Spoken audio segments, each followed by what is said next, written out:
Ada seorang anak dulu sama ayahnya. Ayahnya sangat kuat.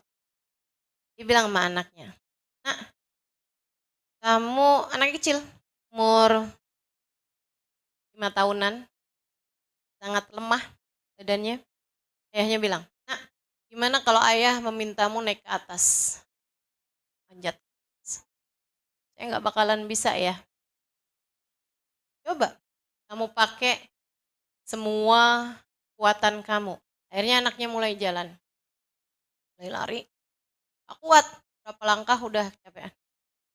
Mulai jalan, juga kecapean. Dia bilang, "Ayah nggak bisa ya, saya nyerah ya." Kata ayahnya, kan ayah bilang, pakai seluruh kekuatan kamu. Saya udah pakai ya semua kekuatan saya, tapi saya nggak mampu. Saya nggak bisa. Saya nggak bisa ayah, saya nggak bisa naik. Kata ayahnya, kamu belum pakai satu kekuatan kamu. Dia bilang, apa ya kekuatan yang saya belum pakai?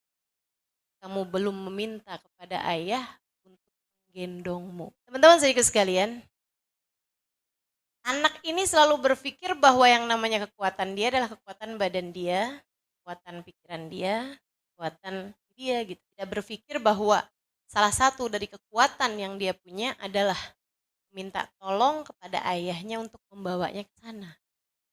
Kita dalam hidup tuh suka kayak gitu. Kamu selalu menganggap bahwa yang namanya kekuatan adalah kekuatan kamu. Kekuatan kecerdasan kamu yang tidak seberapa. Kekuatan kekayaanmu yang tidak seberapa. Betul? Kekuatan kecantikan kamu yang juga tidak seberapa. Kan kita semua nih, maksud saya bukan cuma kamu, saya juga. Kekuatan kecerdasan saya tidaklah seberapa. Kekuatan badan kita tidak seberapa. Kekuatan kekayaan kita tidak seberapa. Kekuatan apalagi kecantikan kita tentu saja tidak seberapa, teman-teman. Tidak ada yang cukup untuk dapat kamu andalkan.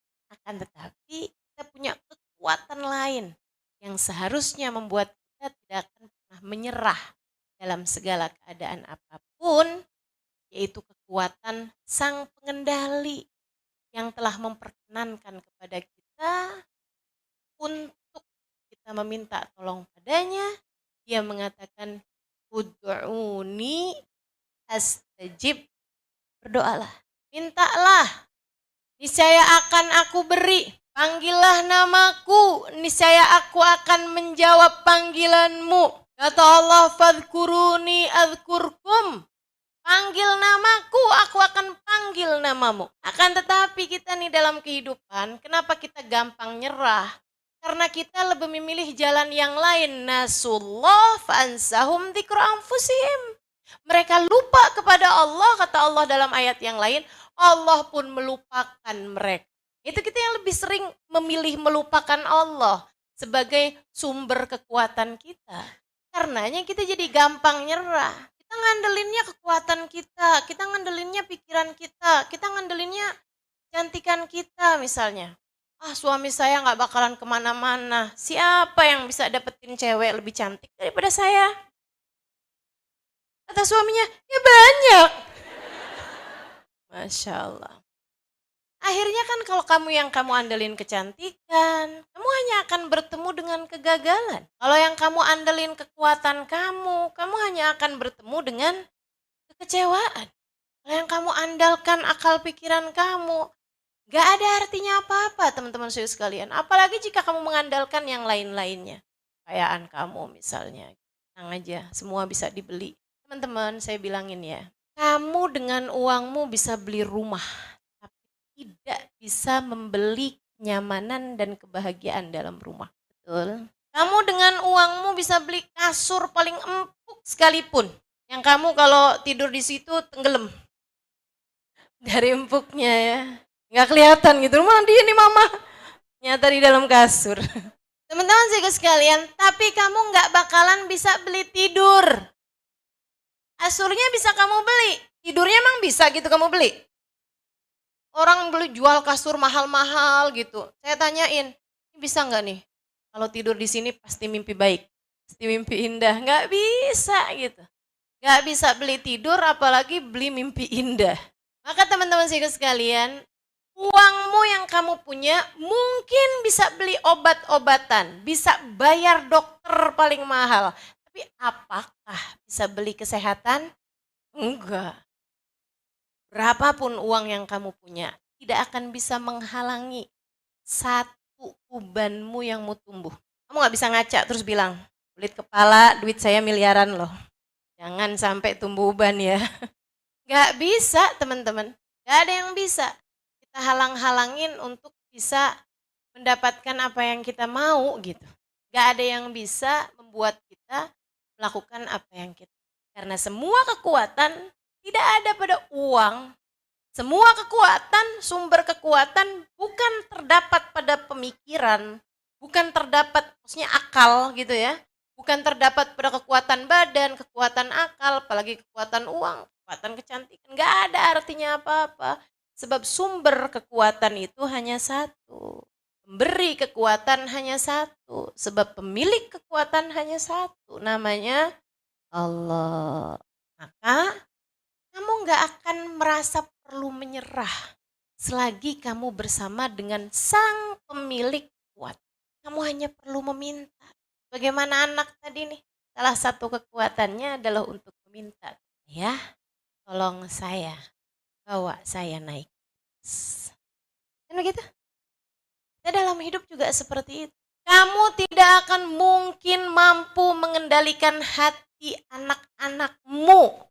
Jangankan mengendalikan hati anak-anakmu, mengendalikan hatimu sendiri kamu gak mampu kok. Kamu tidak akan bisa mengendalikan hati suamimu. Jangankan hati suamimu teman-teman, hatimu sendiri kamu gak mampu. Gak bisa. Sumber kekuatan kita tuh cuma satu, Allah semuanya.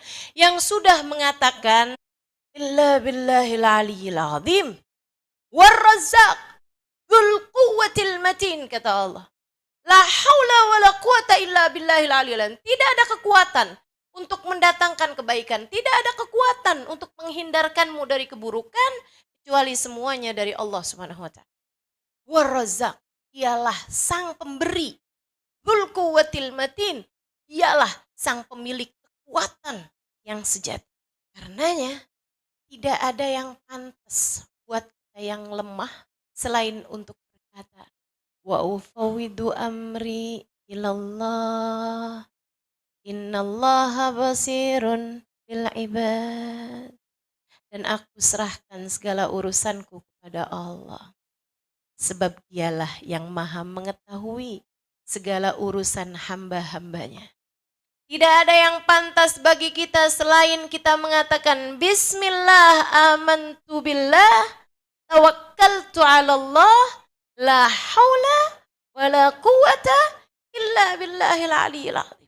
Dengan nama Allah, hanya dengan nama Allah kita dapat melakukan sesuatu. Amantu billah, aku beriman kepada Allah. Tawakkaltu 'ala Allah, aku serahkan segala urusanku kepada Allah. La haula wala quwata illa billahil aliyyil azim. Tidak ada kekuatan selain semuanya dari Allah Subhanahu wa taala.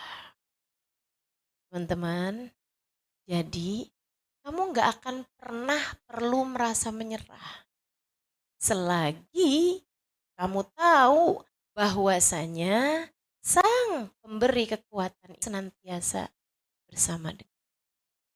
Kamu hanya perlu mendekat kepadanya. Kamu hanya perlu mengingatnya tanpa jeda. Kamu hanya perlu kembali kepadanya. Kamu hanya perlu merengek-rengek padanya. Dia akan memberi kepadamu. Dia akan menarik tanganmu. Dia akan mendorongmu. Dia akan menguatkanmu. Dia akan menguatkanmu. Ud'uni astajib lakum. Saya punya banyak dosa. Saya punya banyak aib. Tapi saya punya banyak salah. Masa lalu yang gelap. Rasanya tak pantas saya mendekat padanya. Lagi pula, bagaimana mungkin yang suci didekati oleh kita yang penuh dengan aib-aib ini? Allah bilang, wa idza sa'alaka ibadi anni fa inni qarib. Sampaikan Wahai Nabi Muhammad, apabila ada seseorang bertanya tentangku, apakah aku dekat ataukah aku jauh, katakan padanya fa inni garib, aku dekat dengan dia. Ujibu da'watad da'i idza da'an. Aku akan menjawab panggilan siapapun yang memanggil.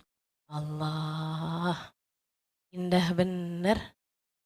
Ujibu da'watad da'i idza da'an.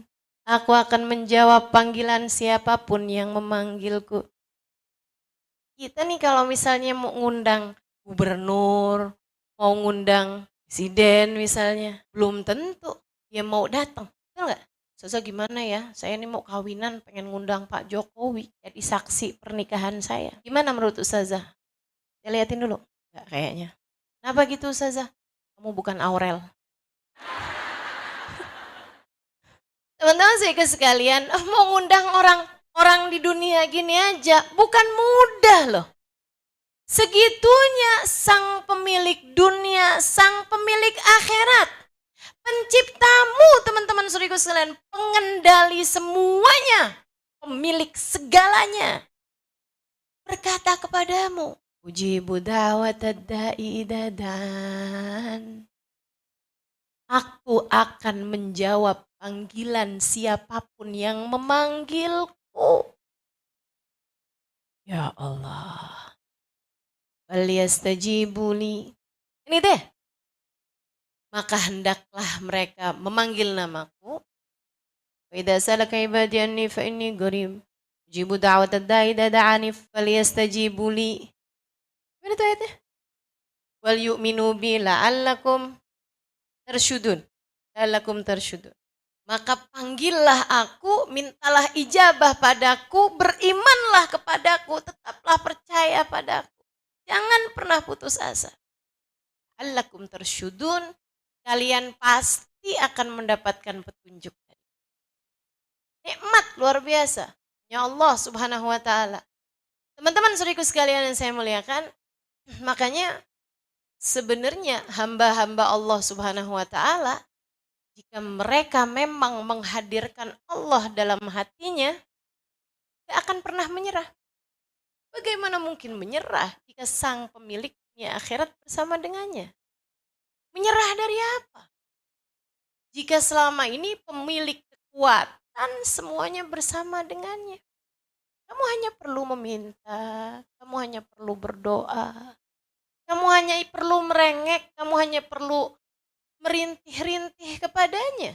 Ya pasti akan mengijabah doamu teman-teman saudara sekalian. Maka nggak usah khawatir, tidak usah khawatir.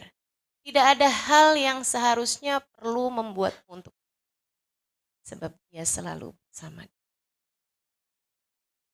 Lagi pula ya, ketika dia memberi kepadamu kesulitan, itu juga bukan karena dia benci, akan tetapi karena dia ingin kamu naik kelas. Allah tidak mengujimu karena benci. Allah mengujimu untuk menaikkan kelasmu. Sama, kalau mau naik kelas kan ada ujiannya dulu. Tapi kok ujian saya sama terus ya Ustazah? Ya berarti kamu belum lulus-lulus. Ini ujiannya sama terus gitu. Dan jangan bangga kalau kayak gitu. Ustazah, suami saya tuh Ustazah kok kayak gitu mulu ya Ustazah. Saya nih diuji terus sama suami saya yang kayak gitu Ustazah. Kok kayak gitu terus ya Ustazah? Suami saya kok diujinya kayak gitu terus? Ya berarti kamu belum lulus. Itu kok bangga? Jangan bangga teman-teman. Berarti ujian kamu tuh di situ. Ayo dah, jangan pernah menyerah. Enggak perlu. Kamu tidak pernah harus merasa menyerah seharusnya.